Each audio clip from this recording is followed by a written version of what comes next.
রাজনৈতিক ক্ষমতা কুক্ষিগত করার চেষ্টার ফলে ভুগতে হচ্ছে রাজ্যের প্রান্তিক শ্রেণীর মানুষদের। কেন্দ্রীয় প্রকল্পের সুবিধা থেকে বঞ্চিত হচ্ছেন কৃষকরা। রাজ্য সরকারের বিরুদ্ধে এমন অভিযোগ উঠেছে বহুবার। কিন্তু কয়েকদিন আগেই মুখ্যমন্ত্রী মমতা বন্দ্যোপাধ্যায় দাবি করেছিলেন কৃষক সম্মান নিধির টাকা রাজ্যকে দিক কেন্দ্র, সেই টাকা কৃষকদের অ্যাকাউন্টে পৌঁছে দেবে রাজ্য। কিন্তু প্রশ্ন উঠেছে, যেখানে সরাসরি অ্যাকাউন্টে টাকা পৌঁছে গেলে উপকৃত হবেন প্রকৃত কৃষকরা, সেখানে এমন দাবির যৌক্তিকতা কোথায়? ওঠে প্রশ্ন, কৃষক সম্মান নিধির টাকা রাজ্যের কাছে পাঠাতে বলে নিয়ে ফের একবার কেন্দ্রকে চিঠি লিখলেন মুখ্যমন্ত্রী মমতা বন্দ্যোপাধ্যায়। আমরা কখনো বলিনি আমরা দেব না, উই আর রেডি, প্লিজ আপনারা আমাদের টাকাটা পাঠান, আমরা করব। দেখুন, আজকেও আমি একটা চিঠি লিখেছি। পঞ্চায়েতে কাজ করে কে? স্টেট গভর্নমেন্ট করে। হেলথে কাজ করে কে? পঞ্চায়েত হেলথ ডিপার্টমেন্ট করে। সব কিছু করবো আমরা, আর আমাদের চামড়া গোটাবে তোমরা, তা তো হয় না ভাই। মুখ্যমন্ত্রী অভিযোগ তুলছেন কেন্দ্রের বিরুদ্ধে, অথচ কেন্দ্রের স্বরাষ্ট্রমন্ত্রী অমিত শাহের তীরে কিন্তু মমতাই।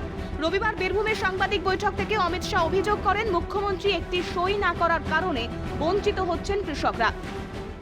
23 लाख किसानों ने ऑनलाइन आवेदन किया है, आप सूची न भेजो, उन्होंने ऑनलाइन एप्लीकेशन, इसका सर्टिफिकेशन सिर्फ आपको एक पत्र देकर करना है, वो भी आप नहीं कर रहे हो। क्यों बंगाल के किसानों को पर साल 6,000 रुपया नहीं मिलना चाहिए और आप किसान आंदोलन का समर्थन कर रहे हो? যে টাকা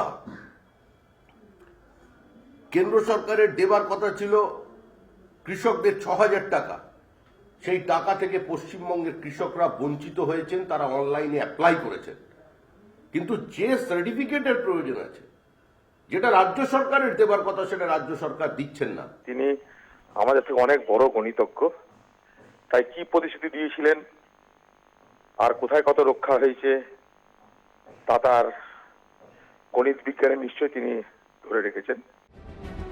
চাপ আরো বাড়িয়েছেন রাজ্যের সাংবিধানিক প্রধান জগদীপ ধনকর। তার অভিযোগ, রাজ্য প্রশাসনের মনোভাবের কারণেই কেন্দ্রীয় প্রকল্পের সুবিধা থেকে বঞ্চিত হচ্ছেন উপভোক্তারা।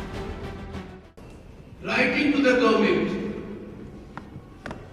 कि अन्नदाता के पेट पर इतनी बड़ी लात क्यों मारी जा रही है, तो पश्चिम बंगाल के किसी भी किसान को यह फायदा क्यों नहीं मिला? सरकार की तरफ से कोई जवाब नहीं है। রাজনীতির বেড়াজালে প্রাপ্য থেকে বঞ্চিত হচ্ছেন কৃষকরা। প্রশ্ন উঠছে, সরাসরি অ্যাকাউন্টে টাকা পৌঁছে গেলে সুবিধা হবে উপভোক্তাদেরই, তাহলে ঘুর পথে টাকা পৌঁছে দেওয়ার কারণ কি? এর পিছনে কি রয়েছে অন্য কোনো উদ্দেশ্য?